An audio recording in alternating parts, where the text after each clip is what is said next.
बला की चमक उसके चेहरे पे थी। मुझे क्या खबर थी कि मर जाएगा।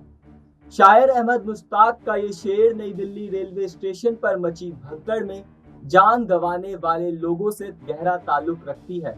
144 साल बाद प्रयागराज में लगे महाकुंभ में स्नान कर अपने और अपनों के लिए ईश्वर का आशीर्वाद लेने की चाह रखने वाले के चेहरे पर चमक और नूर अलग ही होता है। आस्था के सैलाब में डुबकी लगाकर कुछ लोग अपने जीवन के दुख दर्दों से मुक्ति पाना चाहते थे, लेकिन कभी कभी नियति को कुछ और ही मंजूर होता है।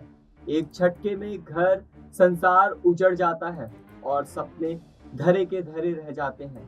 जी हाँ, नई दिल्ली रेलवे स्टेशन का हादसा इसका ताजा उदाहरण है। नई दिल्ली रेलवे स्टेशन पर शनिवार की रात मची भगदड़ में करीब 18 लोगों की मौत हो गई, जबकि कई लोग घायल भी हुए। घायलों को नजदीकी अस्पताल में भर्ती कराया गया।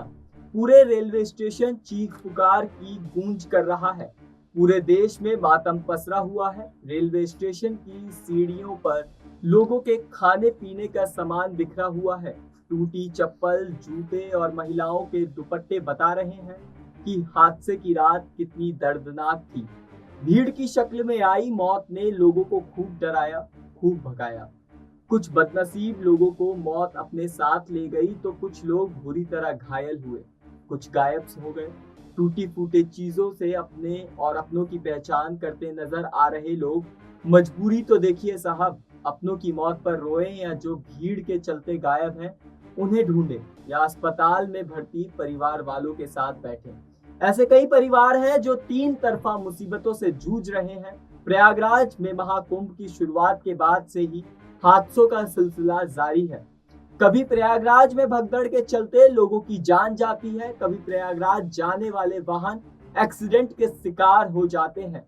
कई लोग सड़क पर ही दम तोड़ देते हैं, लेकिन सरकार हाई लेवल जांच में ही व्यस्त रहती है। हादसे से पहले कोई मजबूत इंतजाम सरकार की तरफ से नहीं किया जाता। अगर इंतजाम किया जाता है तो नई दिल्ली रेलवे स्टेशन पर हुए हादसे को टाला जा सकता था।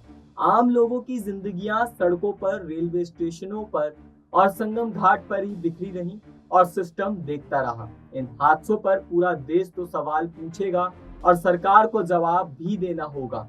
नई दिल्ली रेलवे स्टेशन के प्लेटफॉर्म नंबर 13 और 14 पर शनिवार देर रात उस समय भगदड़ मच गई जब कथित तौर पर यात्रियों के बीच प्रयागराज जा रही दो ट्रेनों के रद्द होने की अफवाह फैल गई थी।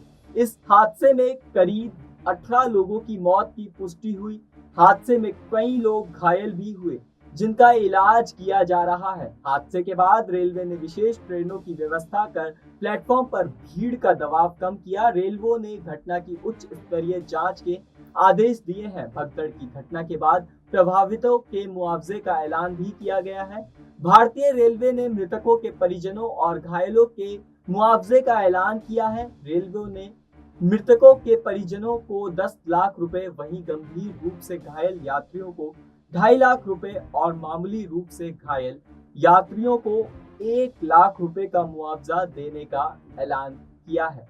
इस मुद्दे पर फिलहाल इतना ही। मेरा नाम प्रवीण उपाध्याय है। आप देख रहे हैं नेक्स्ट 9 पॉलिटिकल बाइट।